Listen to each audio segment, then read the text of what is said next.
आजादी के ठीक 15 महीने बाद 14 नवंबर 1948 महाराष्ट्र के वर्धा जिले में एक बच्ची ने जन्म लिया।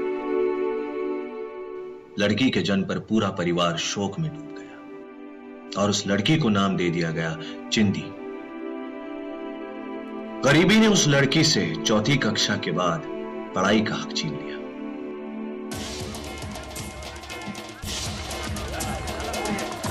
मां बाप ने 10 साल की मासूम सी उम्र में उसकी शादी करके बचपन का हक छीन लिया। 9 महीने की गर्भवती उस औरत को घर से निकालकर पत्नी होने का हक छीन लिया। ससुराल और मायके वालों इस औरत से हर रिश्ता छीन लिया। जिंदगी ने बहुत कुछ छीना है सिंधुताई से, लेकिन इन्होंने सिर्फ और सिर्फ बांटा है प्यार, ममता। जो कल खुद बेसहारा थी, आज वो हजारों अनाथ बच्चों का सहारा है। इन्होंने देश और विदेश में 500 से अधिक पुरस्कार जीते और पूरी दुनिया में एक पहचान कमाई, माई। हम सलाम करते हैं सिंधुताई की स्त्री शक्ति को। सच ही तो कहते हैं, मां का दर्जा ईश्वर से भी बड़ा होता है। सिंधुताई सपकाल उर्फ माई आज 2000 से भी ज्यादा बच्चों की मां है। 242 जमाई हैं इनके और 42 बहुएं हैं इनकी, और इनके बच्चे डॉक्टर, लॉयर, इंजीनियर हैं और ऐसे ही बड़े बड़े पदों पर हैं। आइए तालियों से स्वागत करते हैं हर अनाथ की माई सिंधुताई।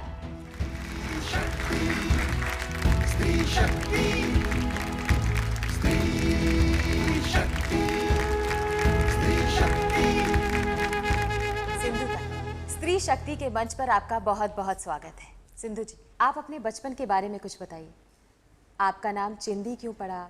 लोग आपको चिंदी क्यों बोलते थे? नहीं, मैं जन्म से ही चिंदी थी। मेरा नाम चिंदी रखा था। चिंदी यानी फटा हुआ कपड़ा, फेंक दिया वो कपड़ा होता है, वो फटा हुआ कपड़ा यानी मैं चिंदी। चिंदी से सिंधु कब बन गई मालूम नहीं पड़ा बेटा। पुनर्जन्म ये बाई की जाते ही कर सकते हैं। बाई जीना सीख लेती है, बाई के लिए ऐसी जिंदगी आती है, उन्होंने जीना चाहिए, इतना ही मेरा मत है। लेकिन चिंदी बोलते क्यों थे? उसके पीछे कारण क्या था? कारण ऐसा है कि ये नहीं चाहिए, होना ही नहीं चाहिए ये बच्चे को, इसलिए वो फटा हुआ कपड़ा जैसा फेंकता है वैसे वो बच्चे को नहीं चाहिए। चिंदी नाम रखो, दगड़ी रखो, कचरा रखो, ऐसा पुरानी पद्धति थी। मतलब उसकी बलि मैं हूँ। तो इसका मतलब लड़की नहीं चाहिए? हाँ, वैसा ही होता है, लड़की नहीं चाहिए, ये नहीं चाहिए, ये क्यों हो गए, चलो इसका उसका नाम रख दे उसको। बचपन कैसे गुजरा? बचपन अच्छा नहीं था मेरा, बहुत गरीबी थी, बहुत भूख के लिए हम रोते थे, खाने को नहीं मिलता था। मेरा मायका बहुत गरीब था और गरीबी के जो चटके होते हैं ना, गरीबी की जो तकलीफ होती है वो मैंने ज़िंदगी सीखी गरीब के। छोड़ना नहीं कभी, गरीबी तो गरीबी। ये भी कुछ कम नहीं तेरा दर छूटने के बाद, ये भी कुछ कम नहीं तेरा दर छूटने के बाद, हम अपने पास आए दिल टूटने के बाद। ये तो जिंदगी ने सिखाया है मेरे को। तो आपकी शादी कब हुई? मैं 10 साल की थी तब मेरी शादी हो गई। पति बहुत बड़े थे मेरे से, तब बचपन में शादी होती थी। आपकी शादीशुदा जिंदगी कैसी थी? खतरनाक थी बेटा। शादीशुदी में कई वो घर में मेरे को प्यार नहीं मिला, और मेरे को पढ़ने का बहुत शौक था। मैं हाफ टाइम चौथी पास पढ़ी थी और मेरे को कोई भी कागज दिखाना रास्ते पर तो मैं उठा के पढ़ लेती थी। तो मेरे पति को वो अच्छा नहीं लगता था क्योंकि उसको पढ़ने नहीं आता था।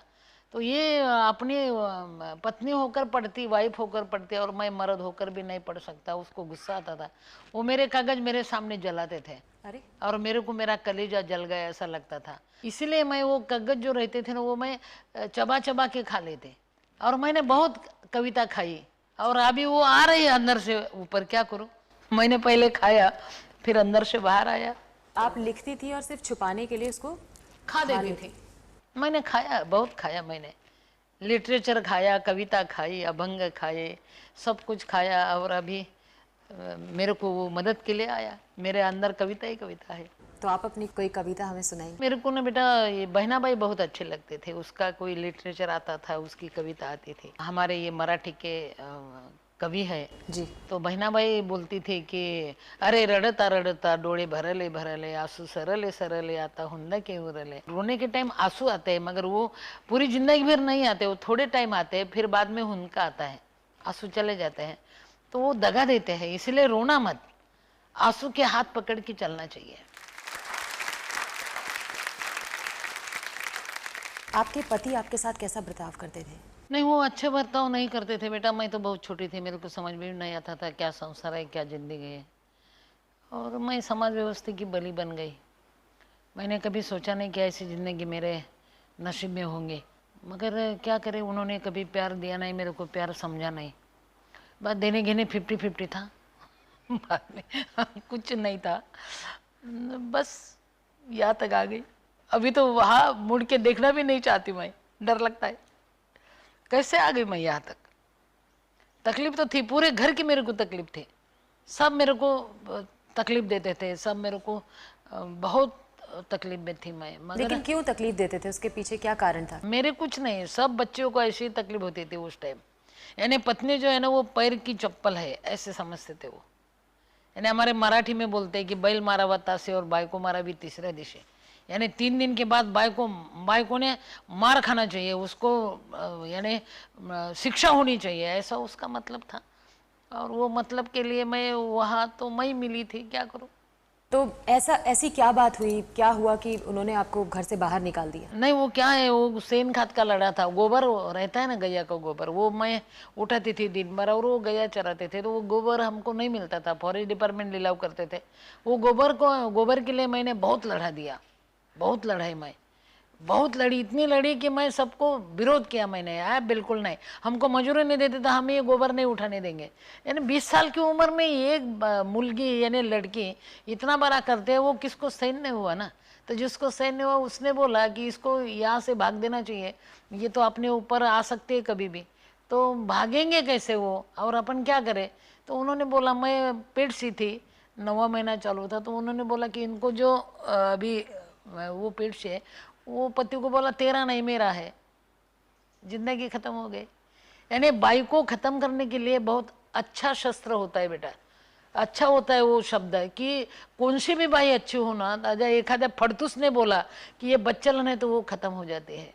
अरे उसको कोई समाज फिर रिस्पॉन्स नहीं देता बेटा, वो खत्म, उसको खत्म इतना करने बड़ा का इल्जाम लगा दिया उन्होंने। हाँ, फिर भी जीना है, बाई जी सकते है, आदमी नहीं बेटा। बाई कितनी बड़ी है रे, माँ है वो, माँ, मैं माँ थी, इसलिए सब सहन करके जिंदगी देखी मैंने और यहाँ तक आ गए, खत्म हो गया मेरा वहाँ संसार। तो आप उस वक्त 9 महीने का बेबी? हाँ, मेरे को 9 महीने की थी, मेरे को पेट के ऊपर लात मारी थी, मैं बेहोश थी, मेरे को खींचते खींचते गया के तबेले में ला के डाल दिया।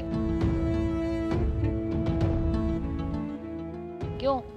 तो गया ने मेरे ऊपर आना चाहिए, इधर उधर दौड़ना चाहिए और मेरी जान जानी चाहिए, मगर मेरे आसपास गैया खड़ी थी, उन्होंने मेरी जान नहीं लिया। एक गैया मेरे ऊपर खड़ी थी और वो सब गैया को जोर जोर से चिल्ला चिल्ला के बोल रही थी उसके भाषा में कि अरे एक बाई है, अपन भी आई है, अपने को भी बच्चा है, अपन बचाएंगे, आदमी ने तो डाल दिया यहाँ लाके, मगर अपन मरने नहीं देंगे। और वो मेरे को बचा रही थी, सब गैया को हकल रही थी और जोर जोर से चिल्ला रही थी मेरे को उठाने के वास्ते। उसके आवाज़ से मैं शुद्ध में आई, मैंने आँख खोली और मेरे समझ में आया कि अरे मेरे को बेहोश में एक बच्ची हो गई और एक गाय मेरे ऊपर खड़ी होकर मेरे को बोल रही है कि उठो, मरना नहीं, माँ हो ना। फिर मैं खड़ी हो गई, उसका गला पकड़ा, मैं रोई और उसको बोला, गैया होकर तो मैया बन गई, फिर जिंदगी भर मैं मैया बनूंगी, भूलूंगी नहीं मैं। गैया के वचन दिया और मैंने माँ होना शुरू किया बेटा। तब मैंने और एक प्रश्न था कि जो बच्चे मेरे को हो गई थी गैया के तबेले में, उसका जन्म नाल कैसे तोड़े, तो मैंने पत्थर से तोड़ा बेटा।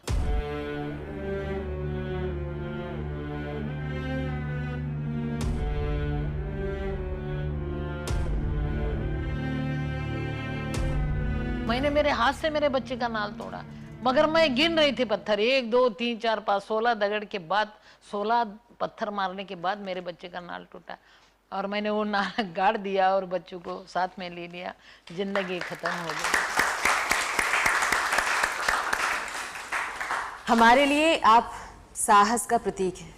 जो हम लोग बहुत छोटी छोटी बातों से परेशान हो जाते हैं अपनी ज़िंदगी में, आपकी कहानी सुनकर एक बहुत हिम्मत मिलती है। नहीं, हिम्मत मेरे में भी नहीं थी। वो टाइम अपने को हिम्मत देता है रे। जब मैंने इतनी सी बच्ची यानी ओढ़े में लेकर, वो नदी रहती है ना, उसमें वो इन्हें ठंड पानी से उसको नहलाया, मैं भी नहाया, तब मेरे को मालूम पड़ा कि सिंधु ताई, जिंदगी बहुत गर्म होती है, मगर ये ठंडा पानी उसको लगाओ, जिंदगी आती है, जीना आता है रे। और तब मेरे समझ में आया कि जब उसी ने मेरे कब्र पर आके मुस्कुरा दिया, जब उसी ने मेरे कब्र पर आके मुस्कुरा दिया, बिजली चमक के गिर पड़ी, सारा कफन जला दिया, मैंने तब तय किया कि कफन जलने दे सिंधु ताई, तुम दफन नहीं होना। खुद के लिए जीना नहीं है तो औरों के लिए जीना सीख। और मैंने जीना सीखा। तो फिर आपने क्या किया? आपके पास एक छोटी सी बच्ची थी, आपने आप कहाँ गई, कैसे? मेरा ससुराल तो खत्म हो गया, तब मैं मैके गई। मेरे माँ ने भी हकल दिया। माँ ने भी निकाल दिया? क्यों निकाल दिया? क्योंकि जिसको पति जिसको छोड़ देते उसको मैका भी नहीं होता और ससुराल भी नहीं होता। लेकिन माँ अपनी बच्ची को कैसे? माँ ने भी बोला, पति ने छोड़ दिया, मेरे घर में जगह नहीं है। माँ मेरी सगी थी, फिर कहाँ जाऊँ? 20 साल की उम्र, 10 दिन की बच्ची, मैं जाऊँ कहाँ? तब मैं रेलवे में भीख मांगती थी बेटा। मेरा सही परिचय भीख मांगने वाली बाई।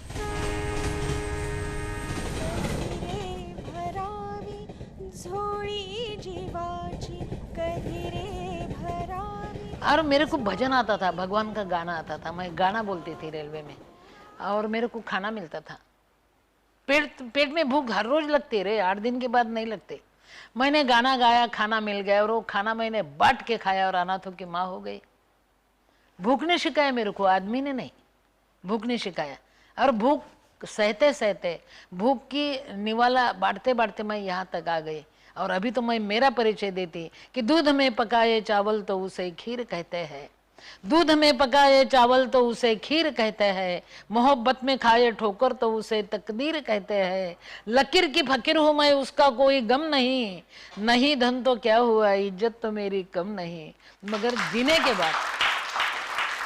बहुत सही कहा। इसलिए जीना मांगता है, जियो और जीने दो बेटा। मैंने खुद का जिया और दूसरों को जीने दिया, और मैं अनाथों की माँ हो गई। मैं रोती नहीं बैठी बेटा। और मेरा 1 नंबर का शत्रु था रेलवे का टीसी, क्योंकि मेरे पास टिकट नहीं होती ना। अच्छा। वो बराबर मेरे को पकड़ता, ये भाई पैसा नहीं था इसलिए। हाँ, ये भाई टिकट नहीं, टिकट उतरो नीचे, उतरो, अरे उतरो तो उतरो, दूसरी गाड़ी मेरे बाप की, ये नहीं तो और सही। मैंने गाड़ी बदला, जिंदगी नहीं बदलने दिया मैंने। आप शमशान में जाके रहते थे? शमशान में मैं क्यों जाती थी? मेरे को डर लगता था। 20 साल की उम्र थी, 4 बच्चे एक जगह होकर मेरे को उठा लिया, तो मैं बुलाऊं किससे? मेरे को कौन सहायता करेगा? मेरा तो कोई नहीं था, साथी मिले गाती तो अकेला भला। तो मैं शमशान में इसलिए जाती थी कि मेरे को एक मालूम पड़ा था कि अरे रात को शमशान में कोई नहीं आता, मरने के बाद कोई आता है। और मेरे को कोई दिखता तो वो भाग जाता जोर जोर से भूत भूत करके। क्या बात है, शमशान बाप का माल, अपना रिजर्वेशन। मैं शमशान में रहती थी बेटा। और मेरे को जिंदगी का जो हिम्मत मिला और जिंदगी का जो रास्ता मिला, मेरे को शमशान में मिला। एक दिन मेरे सामने एक प्रेत जल रहा था, मुर्दा जल रहा था, और मैं एक झाड़ के नीचे बैठी थी, सामने ही जल रहा था वो, कोई नहीं था, और मैं जोर जोर से रो रही थी। मेरे को कोई नहीं, मेरे को आवाज आया, कोई तो मेरे को बोल रहा था कि गलती कर रही सिंधु ताई, मेरे पास बहुत बड़ा था रे, मगर देख मैं अकेला जा रहा और तू रो रही। अरे जब जाना है तब जाओ ना सिंधु ताई, कफन को जेब नहीं होती और मौत कभी रिश्वत नहीं लेती। अरे जब मरेंगे तब मरेंगे, तब मरने वाले के लिए जीना सीखना। यहाँ से मैंने जीना शुरू किया। 2 बजने, रात को 2 बजा, कहीं घड़ियाल से 2 बजे के टोल पड़े। मैं उठी, अभी मरना है। अरे मैं अंधेरे में बैठती थी, किसी ने मेरे को देखना नहीं, और मैं 2 बजे के बाद 2 के टोल पड़े, रात के 2 बजे, और मैं उठ के खड़ी हो गई और बच्चों को पेट को बांध लिया कि मरते समय माँ और बेटी साथ मरे। और मैं चलने लगी, बस थोड़ा सा चली मैं, और वही अंधेरे में एक भिखारी जोर जोर से रोने लगा वही टाइम पे कि बाबा मेरे को कोई नहीं बाबा, मैं भी, वो बोलता था और रोता था, मेरे को कोई नहीं बाबा, मैं भिखारी हूँ बाबा, बहुत बीमार हूँ बाबा, मैं अभी मरने वाला हूँ बाबा, कोई है रे बाबा, मेरे को 2 घास नहीं देना मगर घूट भर पानी देना बाबा। और मैं चलते चलते रुक गई, मेरे को ऐसा लगा थोड़ा पुण्य करके मरे ना, पानी पिला के। फिर मैं पीछे आई, उसको उठाया, चटके लगे रे मेरे हाथ को, इतना ताप था, बहुत बुखार था उसको। और मैंने उसको बोला कि बाबा सिर्फ पानी पी के मत मरो, मेरे पास रोटी भी है ना, रोटी खा के पानी पी के मरो ना। तो आपके पास जितना था जो खाना, हाँ, मैंने उसको बोला रोटी खा के पानी पी के मेरे, फिर मैंने वो रोटी धीरे धीरे ऐसा बारीक करके उसको खिलाया, पानी पिलाया, तो वो मरा नहीं ना। सिंधु ताई मरने के लिए जा रही थी, मगर मरने वाले को तूने रोटी खिलाई, पानी पिलाया, तो वो मरा नहीं ना। फिर एक बात कर, तू खुद मरने के बाद, यानी मरने से मरने वाले के लिए जीना सीख सिंधु ताई, ना मरना, जीना है अभी, जियो और जीने दो। और मैंने मरना सीख लिया, नहीं जीना सीख लिया। माई ये बताइए कि बच्चों को अडॉप्ट करने का विचार आपके मन में कहाँ से आया? गोद लेने का विचार नहीं आया बेटा, मेरी हालत ही वैसी नहीं थी, खुद के लिए खाना नहीं था तो मैं क्या खिलाऊं दूसरों को। मगर अंदर से ऐसा लगता था कि जो मिला ना वो बांट के खाए, चलो और भी दुखी लोग होंगे उसके पास जाए। और मेरे को ये मालूम था, मेरे जनाजे के पीछे सारा जहां निकला, मगर वो नहीं निकले जिनके लिए जनाजा निकला, जिसका कोई नहीं उसको मैं होली। तो इसका मतलब जब भी आपको कोई कहीं पे भी कोई अनाथ बच्चा दिखता था, कोई बेसहारा बच्चा दिखता था, तो आप उसको उठाती ना, पालती थी? उठाती ना। रेलवे में मिलते थे, कई रेलवे स्टेशन पे रहते थे जिसका कोई नहीं था, बहुत ठंड पड़ती थी, वो कुड़कुड़ा रहे थे, उसके आंग पर कपड़ा नहीं था, मैं उसके आंग पर कपड़ा डालती, मैं उसको खिलाती, उसको मैं अपने पास लेती। और ऐसे मेरे को वो चिपक जाते कि मेरे को ऐसे लगते थे वो भी भूल गए मैं उसकी माँ ने, और मैं भी भूल गई कि वो मेरा कोई नहीं। ऐसा अलग नाता, अलग रिश्ता शुरू हो गया मेरा। तो माई, आप जिस भी अनाथ बच्चे को देखती थी आप उसे ले तो लेती थी, लेकिन जब खाना नहीं था या रहने की जगह नहीं थी तो उन सब बच्चों को रखती कहाँ पर थी आप? पहले तो मैं स्टेशन पर रहती थी, बाद में आदिवासी ने एक झोपड़ा बना के दिया। वो भी झोपड़ा ऐसा था ना, जोर का हवा आ गया और झोपड़ा उड़ गया। और मैं बस इसके घर में थोड़ा सा, उसके झोपड़े में थोड़ा सा, ऐसा कर करके कब मेरा घर हो गया मालूम नहीं पड़ा बेटा, मगर हो गया घर। जब आप आदिवासियों के घर में रहती थी तो उस वक्त आपके पास कितने कितने बच्चे थे? बहुत छोटा सा परिवार था मेरा, थोड़ा धीरे धीरे बढ़ने लगा। फिर जब परिवार बढ़ने लगा तब चिंता बढ़ने लगी कि इसको खाने को क्या दे। अभी खाने को तो हर रोज लगता है, 8 दिन में नहीं लगता, भूख तो हर रोज लगती है, रोटी तो हर रोज लगती है। फिर मैंने भगवान का गाना बोलती थी मैं कि मंजिल बहुत दूर है, जाना वह जरूर है, रास्ता मुश्किल है, मरना मंजूर है, ऐसा शेर मारती थी। और फिर गाना बोलती थी कि हमसे न तू खाने की ना पीने की बात कर, मर्दों की तरह दुनिया में जीने की बात कर। लोगों को बहुत अच्छा लगता था। जिस मातृभूमि के अरे तू गोद में पला, जिसकी पवित्र धूल में घुटनों के बल चला, उसके फटे आंचल को तू सीने की बात कर, उसके फटे आंचल को तू सीने की बात कर, मर्दों की तरह दुनिया में जीने की बात कर। क्या बात, क्या बात। मैं जीने की बात कर ऐसा बोलने के बाद लोग मेरे को जीने के लिए खाना देते थे, फिर अब बांट के खाते थे। एक छोटा सा परिवार, सब लोग मिलकर गाना गाया, गाना गाया। अभी भाषण देती, राशन मिलता। तो इस तरह से आपने भाषण देना शुरू किया और वहां से आपको पैसे भगवान ने थोड़ी सी बुद्धि दिया था मेरे को, गाना आता था। जिसका कोई नहीं उसका भगवान होता है बस। और मैं उसको बोलती थी कि मैं तेरी हूँ तो तू मेरा होना चाहिए, ऐसी पूजा वगैरह नहीं करती थी मैं। और एक बात है बेटा, मैंने काम करते समय एक बहुत बड़ा निर्णय लिया, वो ये कि एक दिन मैं एक स्टैंड पे खड़ी थी, एसटी को मैं जाना चाहती थी, मगर जब मैं एसटी में जाती थी विदाउट टिकट रेलवे, मगर एसटी में टिकट लगता है ना, तो मैं लाल बोर्ड की जो एसटी होती वो नहीं पकड़ती, उसको ज़्यादा टिकट लगता है, वो बहुत दूर लेके जाते हैं। मेरे को कहीं नज़दीक जाना था, तो पांड्रे बोर्ड वाली गाड़ी मैं पकड़ती थी। तो वो गाड़ी के लिए मैंने नंबर लगाया। बहुत यानी बारिश होने वाली थी, अंधेरा छा गया था, बिजली चमक रही थी, और मेरा हाल तो ऐसा था, मेरे आंग पर अच्छा कपड़ा नहीं था, वो शमशान में जो लोग कपड़े फेंक देते ना, वो मैं पहनती थी। मेरे को कौन देने वाला है कपड़ा? तो मैं रात को वो नाले में, नदी में जाके नहाती थी, और बहुत फटा हुआ कपड़ा, शमशान का डाला हुआ, फेंका हुआ। तो मैं एसटी को नंबर लगाया और कंडक्टर मेरे पास आया और टिकट नहीं दी उसने। वो बोला, वो चला गया गाड़ी में। मेरे को भी गुस्सा आया ना, वो उसको ऐसा लगा ये फटी फूटी बाई क्या टिकट देगी। मैं घुस गई गाड़ी में। वो बोला भाई नीचे उतर। मैं बोली भाई नहीं उतरूंगी, मैं टिकट नहीं देता। मैं बोली मैं नहीं उतरता। फिर मेरे को भी किसके ऊपर झगड़ा करना था रे, दिल बोल रहा था कि किसके ऊपर यानी भांडन करे, झगड़ा करे, अंदर जो है वो सब निकल। हाँ, मगर वो कंडक्टर ही मिला ना, तो यार तेरी पर मेरे ने गद्दे पर सवारी जाम झगड़ा कर रही थी मैं, झगड़ा झगड़ा। और इतने में एक फटा आदमी आए बेटा, उन्होंने मेरे एसटी का वो गेट पकड़ा। और मैं रात को क्या करती थी, कहीं भी भजन विजन चालू होता है ना खेड़े में, वहाँ मैं जाती थी और भगवान का भजन बोलती थी। क्या, तो भजन बोलने के बाद मेरे को भोजन मिलता था, यानी खाना मिलता था, इसलिए मैं गाना गाती थी और बच्चे भी मेरे खाते थे। तो मैंने रात को कहीं गाना बोला था और एसटी को नंबर लगाया कंडक्टर का और मेरा झगड़ा शुरू हो गया। और एक फटा हुआ आदमी आया, उन्होंने वो गेट पकड़ा, मेरे सामने खड़ा था, अंदर जगह नहीं थी, मैं गेट पर ही थी। और उन्होंने मेरे को बोला कि भाई रात को गाना भगवान का तुमने बोला क्या? मैं बोले मैंने बोला। बहुत अच्छा बोला भाई गाना, मैं वही था बोले। मेरा इतना सा चाय पीती क्या, ज्यादा पैसा तो नहीं है मेरे पास। चाय हाँ, फटा हुआ कपड़ा, वो उसके हाथ भी फटा हुआ था पूरा शर्ट का। और मेरे को बोला इतना सा चाय पियो ना मेरा। मेरे को बहुत अच्छा लगा कि एक फटा हुआ आदमी गरीब मेरे को चाय पिलाता है। मैं उतर गई नीचे, कंडक्टर ने डबल बेल मारी, गाड़ी छूट गई। गाड़ी यहाँ से अपने गेट तक गई, बारिश तो होने वाली थी और इतना जोर से धमाका हुआ, इतना जोर से आवाज आया, वो ही गाड़ी पर बिजली गिर गई। अच्छा, पूरी गाड़ी राख हो गई और मैं उतरी इसलिए बच गई। और मेरे तक वो आग आ गई ना, वो जलन मेरे तक आ गई। हाँ। मेरे ये जो टकोरे के बाल जल गए तो वो फिर बड़े नहीं हो गए, वैसे थे।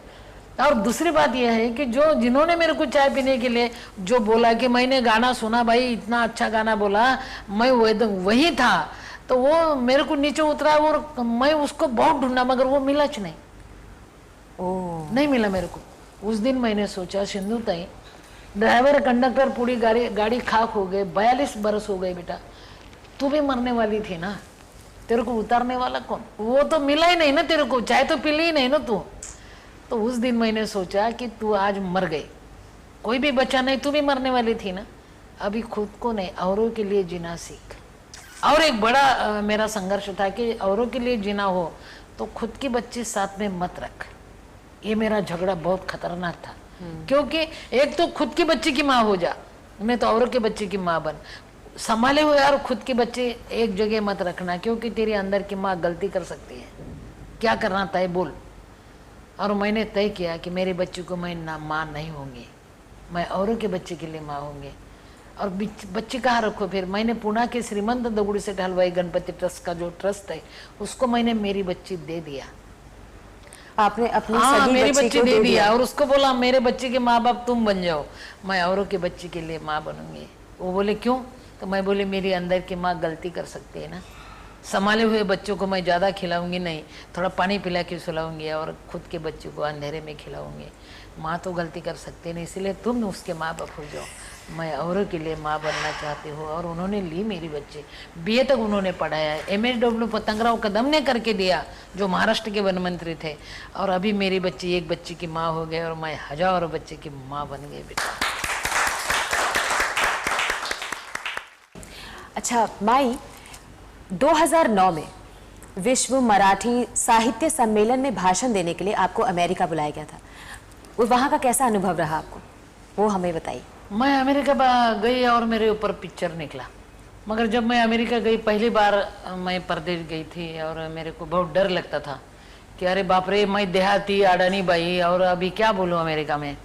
मगर मेरे मन में ऐसा आया कि अरे गलती कर रही सिंधु ताई, तू जिस देश से तू आई ना वो देश को भारत माता बोलते हैं, भारत माता की जय बोलते हैं। अरे तेरे देश को माँ बोलते हैं, अमेरिका को मावशी भी नहीं बोलते ना।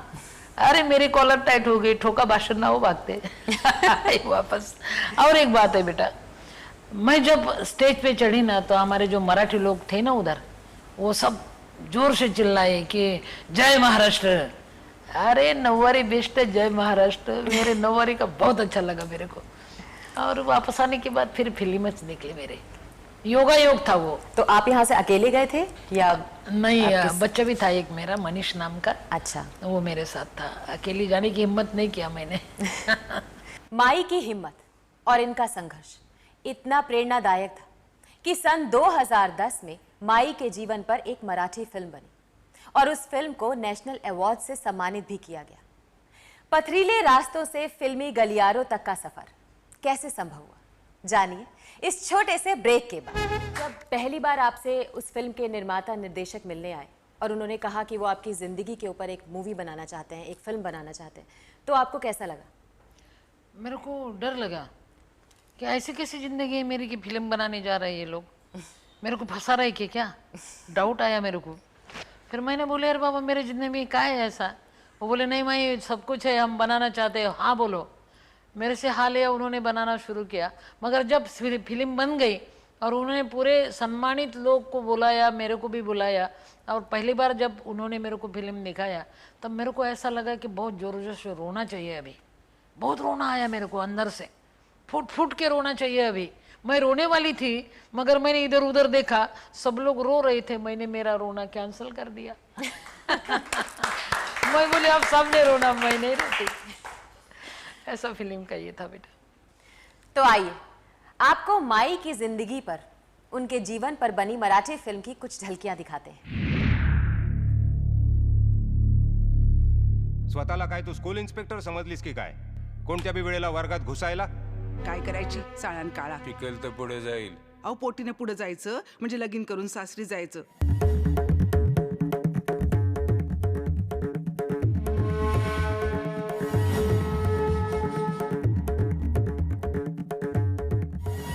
ए दळबद्री, घरभर सामान पसरून काय वाचून राहिली तू?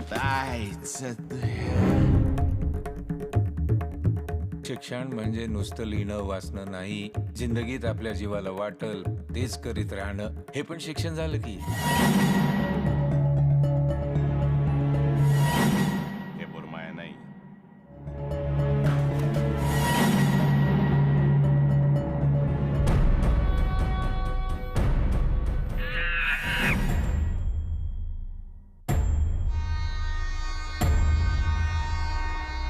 आजपासून चिंदी मेली, आजपासून मी सिंधू. पण समजा तुम्ही माझ्यावर गोळ्या चालवल्या तर उद्या पेपरात छापून येताना असंच छापून येईल ना की वनमंत्र्याच्या केबिन मध्ये एका बाईचा खून झाला. बाई सापडली बाप्पा, माई लेख चांडाळाने पळवून नेली होती.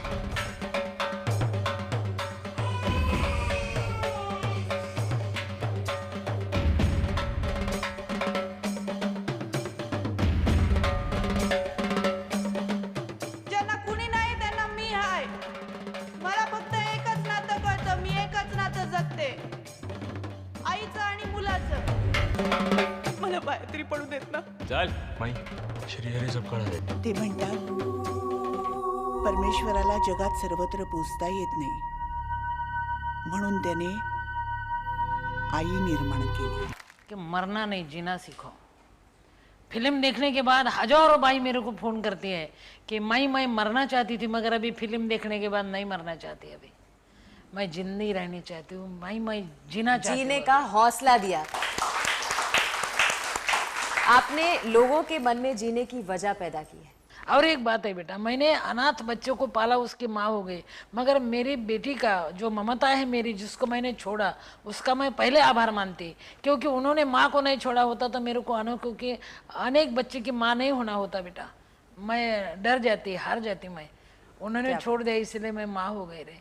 उसका जब पेपर था तो मैं कभी नहीं रहती थी उसके साथ, वो मेरे को बोलती थी माँ वो तेरा गाड़ी का टाइम हो गया जाओ। कितना बड़ा दिल उन्होंने जिंदगी में मेरे को दिया, और मेरा दिल बड़ा हो गया बेटा अनाथों के लिए। बच्चे ने मैं किसको अच्छा लगता है बेटा, अपन ने दूसरों का बच्चा उठाया था, अपने बच्चों को वो अच्छा नहीं लगता, वो रोने लगता है। मेरे बच्चे ने कैसा छोड़ा। एक दिन मेरे बच्चों को पूछा स्कूल में कि तेरे को कितने भाई है, तो मेरे बच्चे गिन के बता रही थी कि 1 2 4 5 6 15 16 18 20, सब हंस रहे थे, क्योंकि उसको 2 या 4 भाई होते ये मालूम ही नहीं। माँ ने जो गोद में लिया वो अपना भाई हो गया, उन्होंने कितना बड़ा मान रखा, मेरी ममता मेरे से भी बड़ी है, ये मैं कबूल करती है। आज माई, जिन अनाथ बच्चों को पाला, आज वो इतनी बड़ी पोस्ट पर हैं, तो आपको कैसा अनुभव होता है, कैसा लगता है आपको? इससे बड़ी खुशी माँ को क्या हो सकती है बेटा। जो बच्चे भूखे थे, कोई नहीं था जिसको मैं माँ बन गया, और मेरे बच्चे इतने बड़े बड़े हो गए, ये क्या बात है। मेरी कॉलर अभी टाइट है। बहुत खुशी है बेटा। और एक दिन था कि मैं उसकी माँ थी, ऐसा मेरे को लगता था कि मैं अनाथों की माँ हूँ, मगर आज मेरे को लग रहा है कि वो ही तो मेरे माँ बाप है। लेकिन कभी आपने ऐसा सोचा था कि वो इतनी बड़ी पोस्ट पर लोग, ऐसी बड़ी बड़ी पदों पर होंगे सब लोग? कभी नहीं, ऐसा आपके मन में ख्याल मैं गया बेटा था? मैं पढ़ी नहीं थी ना, इसलिए मेरे मन में एक दुख था कि मैं पढ़ी नहीं। तो मैं बच्चों को पढ़ाते, उसको बोलते चल पढ़ना है बेटा, आगे बढ़ना है। और मेरे ऊपर मेरा बच्चा पीएचडी कर रहा है, और क्या चाहिए रे।